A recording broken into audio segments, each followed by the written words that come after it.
Hello traders, welcome back to trading भी। सभी लोगों का बहुत बहुत स्वागत है आपके अपने चैनल पर। सेबी का कंसल्टेशन पेपर रिलीज़ हो चुका है। जिसको कमेंट करना हो वेबसाइट पे जाके आप कमेंट कर सकते हो, स्ट्रांगली एग्री, डिसएग्री, और उसके पीछे क्या रीज़न है कि क्यों आप एग्री कर रहे हो, उसके पीछे आपको कमेंट लिखकर सेबी की वेबसाइट पर सबमिट करना है।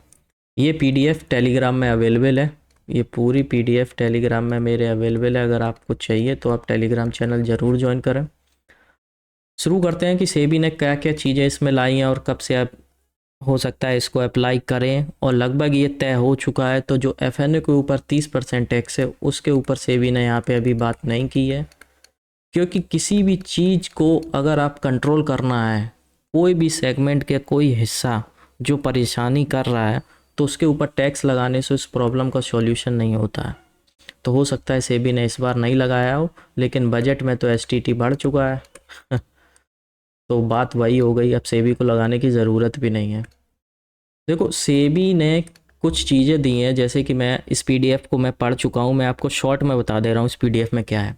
सेबी ने ये बोला है कि लगभग 93 लैक्स लोग आए हैं कोरोना के, मतलब एक्टिव हैं इसमें, और उस 93 लैक्स में लोगों ने 52,000 करोड़ का लॉस किया है। और इस लॉस में आपके जो चार्जेस हैं वो इंक्लूड नहीं है। चार्जेस में एसटीटी हो गया, ब्रोकरेज हो गया, ठीक है, ये इंक्लूड है ही नहीं, ये बिल्कुल इंक्लूड नहीं है, ये प्योर लॉस है। और इस 93 में से लगभग 15 लाख लोग प्रॉफिट में हैं।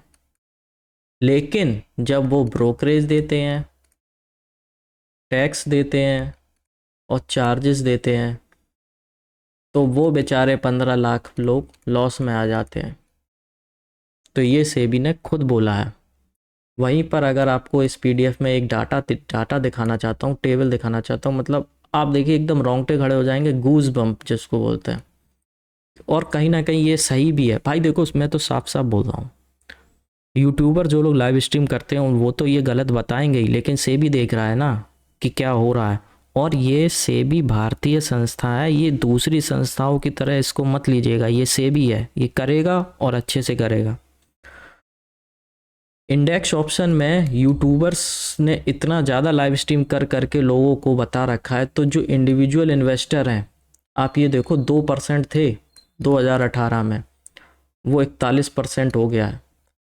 एग्जाम्पल के लिए, अगर एक आदमी, मान लो कोई है पर्सन जिसका नाम बी है, तो मिस्टर बी अगर शेयर मार्केट में 100 रुपये डालता है, तो 100 रुपये में से 2 रुपये जाता था एफएनओ में। अब मिस्टर बी यूट्यूब देख देख के, लाइव स्ट्रीम देख देख के ये 100 रुपये जब डालते हैं, तो इसमें से 41 रुपये एफएनओ का खरीदते हैं। मतलब 41 रुपये एफएनओ में जाता है। मतलब जहाँ वो 2 रुपये एफएनओ में करता था, वो 41 में कर रहा है। ऑब्वियस सी बात है, 100 रुपये तो इसकी मेहनत की कमाई के है ना, वो तो से भी देख रहा है भाई इन्वेस्टिंग करो। अब वो इन्वेस्टिंग ना छोड़ के लगभग 40% अपनी कमाई का हिस्सा एफएनओ में जा रहा है। इसीलिए तो 52,000 करोड़ लॉस हुआ है, बिना चार्जेस का ये लॉस है। इसमें इंडिविजुअल और प्रोप्राइटरशिप फर्म है, सिर्फ वही इंक्लूड है। एक तरीके से आप इंडिविजुअली मानो उसको। तो ये सेबी ने रीजनिंग दी है। अब आप देखो, मैं आपको आज क्लियरली साफ साफ बोल देता हूँ, किसी को बुरी लगे तो बुरी लगे। यूट्यूब पर लाइव होता है और 3 PM कैंडल पे शोर मचता है। मैंने कई बार सुना है लोगों के मुँह से 3 PM कैंडल, 3 PM कैंडल। आज तक मुझे समझ में नहीं आई ये 3 PM कैंडल के पीछे रीजनिंग क्या है। भाई कोई लॉजिकल रीजनिंग तो दो कि 3 PM कैंडल पे ट्रेड लेना, मार्केट में वॉलेटिलिटी रहती है, मूवमेंट आता है। भाई तुम, एक तो इतना रिटेलर्स पागल हो चुका है एफएनओ के पीछे, यूट्यूब के लाइव स्ट्रीम देख देख के। ये देखो, निफ्टी की एक्सपायरी है थर्सडे वाले दिन, देखना 9 बजे मार्केट खुला है और मूवमेंट देखो 11 बजे तक मार्केट वॉलेटाइल रहा है।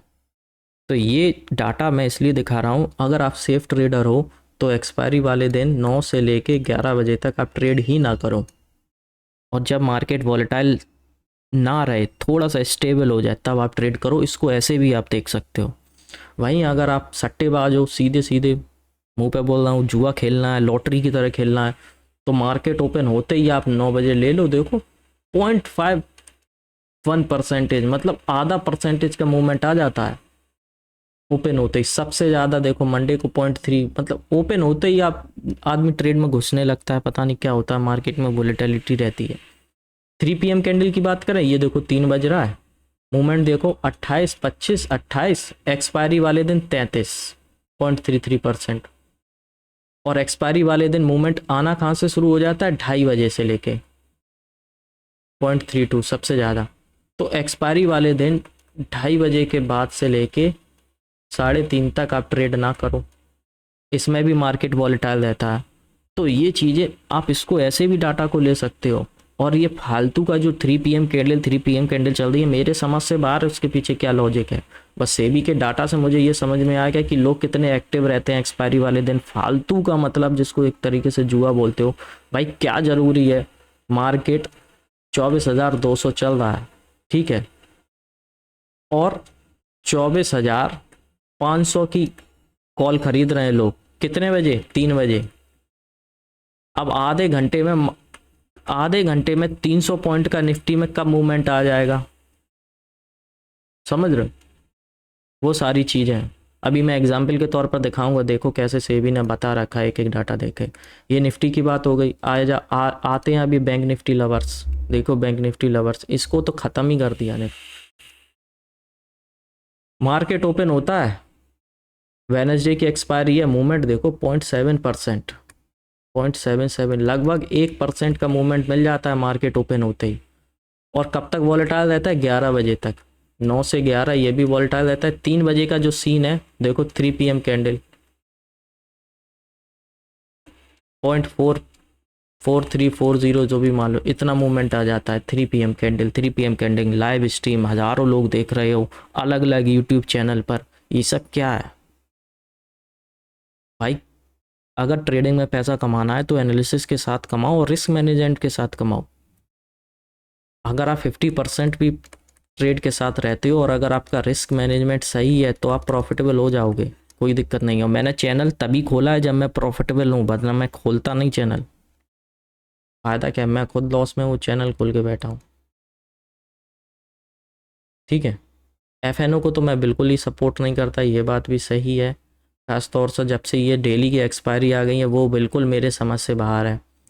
अब ये देखो सब बता रखे हैं कि 32% कितना लोअर और लॉस चलता है, ये सब।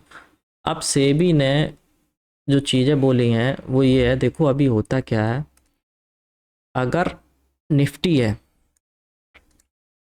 तो निफ्टी में मैं ऐसे बता दूं, इसको यहाँ लिख दो, निफ्टी में आपको 70 स्ट्राइक प्राइस मिलेंगी खरीदने के लिए, 35 in the money, 35 out the money. वहीं 90 स्ट्राइक प्राइस मिलेंगी बैंक निफ्टी में, 45 in the money, 45 out the money. इसको सेबी ने ख़त्म कर दिया, इसको ला दिया दोनों को सिर्फ 50। जब स्ट्राइक प्राइस ही कम हो जाएंगी तो प्रीमियम खरीदने वाले ऑप्शन कम हो जाएंगे, तो ये अपने आप थोड़े से एक्सपेंसिव हो जाएंगे, जिससे कि छोटा रिटेलर जो 10,000 से भी FNO करता है ना, कम से कम वो तो दूर रहे FNO से, एक्सपायरी वाले दिन तो रहे एटलीस्ट, जहाँ पर सीधा सीधा लॉस होने का रीज़न है। तो एक ये सेबी ने बोला है कि इसको रेशनलाइज करेंगे, ये मेजर्स हैं सेबी ने क्या क्या लिए, अब हम लोग वो डिस्कस कर रहे हैं, ठीक है। दूसरा देखते हैं, देखो मैं यही बता दे रहा हूँ, एक सेबी ने ये बोला है, अगर मैं आपको चलो दिखाई देता हूँ, होता क्या है, जब 70 निफ्टी में थी और 90 स्ट्राइक प्राइस बैंक निफ्टी में थी, तो ये 8% तक का खेल हो जाता था इसमें। अब इसको कम करना है, 4% पे लाना है, और 4% से 8% तक इसमें रखना है, और कोशिश करना है 4 से 5% रहे। इससे थोड़ा सा वोलेटिलिटी को कंट्रोल करने के लिए सेबी ने स्ट्राइक प्राइस को सिर्फ 50 रखा है। अगर 24,000 निफ्टी चल रही है तो इन द मनी 23,950, ऐसे करके आपको 35 मिलेंगी, सॉरी 25 मिलेंगी, और ऊपर जाओगे तो 24,050, ऐसे करके आपको 25 मिलेंगी, टोटल 50 रहेंगी एक इंडेक्स की। तो ये सीन था, सेबी ने इसको कंट्रोल किया है। कम स्ट्राइक प्राइस रहेंगी तो थोड़ा सा ऑप्शंस में महंगा होगा।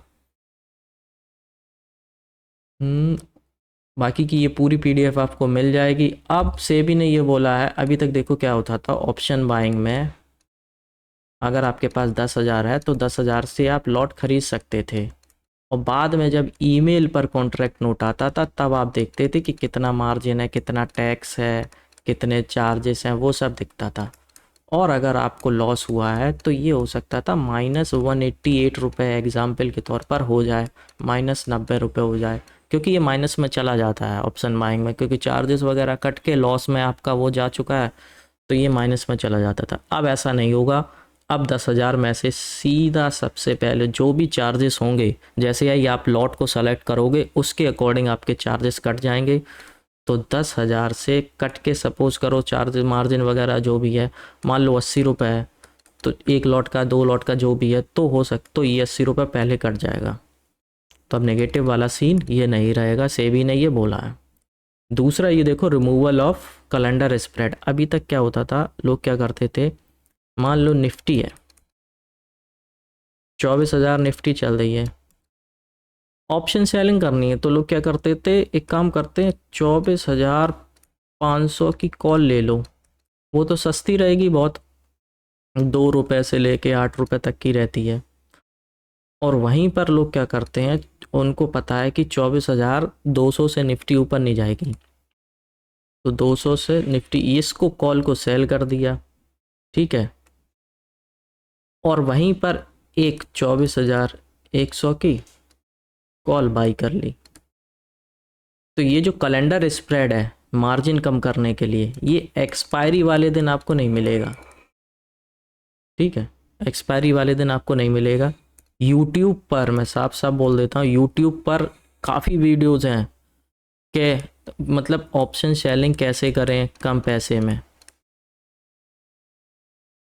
तो वो थोड़ा सा सीन यहाँ पे जो बताते हैं ना, एक लॉट दूर का बाई कर लो, इससे ऑप्शन सेलिंग कम हो जाएगी, आप यूट्यूब पे वीडियोस देखना, तो वो यहाँ पे एक्सपायरी वाले दिन आपको नहीं मिलेगा, तो ये भी प्रीमियम को एक्सपेंसिव बनाएगा। पहले हम लोगों ने देखा था स्ट्राइक प्राइस 50 कर दी है, 45 की जगह, वो सॉरी 90 की जगह 50 कर दी है बैंक निफ्टी में, तो वो स्ट्राइक प्राइस खरीदने के लिए कम होंगे, तो डिमांड एंड सप्लाई की वजह से वो महंगे भी तो होंगे भाई। अगर आप किसी शॉप पे जाओगे, आपके शॉप पे चीज़ें जो खरीदने के लिए है वो अवेलेबल ही कम है, तो ऑब्वियसली भीड़ तो मचेगी सिर्फ उन्हीं चीज़ों को खरीदने के लिए, तो वो थोड़ा सा एक्सपेंसिव करेंगे, मार्जिन बेनिफिट नहीं मिलेगा, ये भी एक्सपेंसिव करेंगे, तो ये सीन है। दूसरा अगर हम लोग थोड़ा सा रीज़न देखें सेबी ने और क्या किया है, तो अगर हम लोग देख सकते हैं यहाँ पर मॉनिटरिंग पोजीशन, इसको देखो मैं अभी बता नहीं सकता ये कैसे क्या करेंगे, सेबी ने साफ साफ बोला है जो आपका ब्रोकर है उनको खुली छूट दे दी है सेबी ने कि टेक्नोलॉजी का इस्तेमाल करो और इंट्राडे की पोजीशन को मॉनिटर करो। तो अगर आप कोई छोटा मोटा ब्रोकर यूज़ कर रहे हो तो संभाल के यूज़ करना, हो सकता है वो आपके अमाउंट को ब्लॉक भी कर दे, ये बोल के कि भाई आपकी इंट्राडे पोजीशन को मुझे सेट ऑफ करना पड़ेगा, आपका बहुत ज़्यादा लॉस हो चुका है, या ये अमाउंट जो प्रॉफिट का है इसको मैं ब्लॉक कर रहा हूँ, कुछ भी हो सकता है, इसमें कुछ नहीं है। सेबी ने ये बोला है कि beyond permissible limit as end of the day open position would be nil.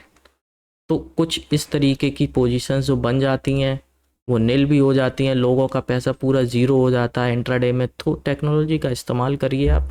Implementation of technology, देखो ये लिखा है, full implementation and need for corresponding technology changes आप आपने लाइए, और लोग जो बेचारे छोटे गरीब लोग हैं वो इंट्राडे कर रहे हैं। मतलब यूट्यूब पर तो देखो सब्जी वाला भी एफएनओ में घुसा हुआ है, चैनल बना के बैठा है। आ जाते हैं मेन बात पे, कॉन्ट्रैक्ट साइज। देखो 3 रीज़न अभी डिस्कस कर ही लिए हैं कि क्यों बनाता है, वो डायरेक्ट इफेक्ट नहीं करते थे, ये डायरेक्ट बोल रहा है कि कॉन्ट्रैक्ट को महंगा कर दो, क्योंकि जो 2015 में लेवल था निफ्टी का वो बढ़ के आज 3 टाइम्स हो चुका है। तो कॉन्ट्रैक्ट का जो साइज़ है वो भी से भी बोल रही है कि इसको 15 से 30 लाख करना है 2 फेस में। तो अगर देखो फेस की बात करें, मैं अगर आपको दिखा दूं तो ये साफ साफ सेबी ने बोला है, यहाँ पर रेशनलाइज करके ये डाटा दिया है। आप देखो डाटा में सेबी ने क्या बोला है, आप ऐसे समझ लो 3 जुलाई को ये निफ्टी से एक दिन की एक्सपायरी से एक दिन पहले का है, ठीक है, माइनस मतलब एक दिन बाकी है, प्लस 1 डे बोल दो इसको, ये एक्सपायरी के एक दिन पहले, और 126 टाइम वैल्यू थी, वो 3 बजे 4 जुलाई को एक्सपायरी वाले दिन ₹5.80 की हो जाती है। प्रीमियम की तो बात ही छोड़ दो, मतलब कोई चीज़ जो 126 की थी वो गिर के ₹5.80 की आ जाती है सिर्फ एक्सपायरी के वाले दिन, एक दिन में। तो ये जो सडन चेंज है एकदम से, ये थोड़ा सा सट्टे को प्रमोट करता है, स्पेकुलेटिव है। इसकी वजह से सेबी ने बोला है कि थोड़ी सी ये जो हाइपर एक्टिव ट्रेडिंग है, ये वर्ड सेबी ने बहुत यूज़ किया है, इस पीडीएफ में मैंने पढ़ा है, काफ़ी यूज़ किया है। तो इसको सेबी ने बोला है इसको थोड़ा सा कंट्रोल करने की ज़रूरत है, एकदम से इतने प्राइस चेंजेस हो रहे हैं। तो ये मूवमेंट थोड़ा सा दर्शाता है कि भाई आपको थोड़ा सा जो टेक्नोलॉजी का यूज़ करना है, मार्केट को स्टेबल रखना है, खास तौर से वीकली एक्सपायरीज में। आप देखो, कॉन्ट्रैक्ट तो महंगे कर ही दिए, लेकिन सेबी ने यहाँ पे एक चीज़ और बोली है, जैसे वेडनेसडे को बैंक निफ्टी की एक्सपायरी है, तो ट्यूसडे को जो मार्जिन है, ठीक है, लॉस का, वो 3% से बढ़ा दो, और जिस दिन एक्सपायरी हो अगले दिन वेडनेसडे, फिर वो 5% से बढ़ा दो, तो टोटल 8% इंक्रीज़ कर दो। तो ये भी अपने आप में एक्सपेंसिव हो रहे हैं प्रीमियम। तो ओवरऑल जो ऑप्शन बायर है उनकी लंका लगनी है, ठीक है। जो आप पैसे बर्बाद कर रहे हो, एक तरीके से जुए की तरह आपको ट्रेडिंग ले रहे हो, वो सीन है यहाँ पे। इस वजह से ये देखो साफ साफ बोला है, जो एक्सट्रीम लॉस मार्जिन है ये 3% बढ़ा देना बिफोर एक्सपायरी, एक दिन पहले, और at the start of expiry ये 5% से बढ़ा देना, टू बी फर्दर इंक्रीज्ड। तो ये 3% अलग है, फिर 5% अलग है, टोटल 8% बढ़ेगा। तो ये ऑप्शन के प्रीमियम को कितना महंगा कर देगा, जब अगस्त में 2 फेस में सेबी ने बोला है। अगर मैं इसको ऊपर थोड़ा सा दिखाऊंगा आपको, इसको डिलीट कर देता हूँ, यहाँ पे देखो सेबी ने 2 फेस में बोला है इसको, कॉन्ट्रैक्ट को महंगा करना है। चलो अभी आएगा। अच्छा ये थोड़ा सा, हाँ ये देखो, ये रहा देखो, हो सकता है 15 से 20 लाख अगस्त में हो जाए, और 20 से 30 लाख सितंबर में हो जाए।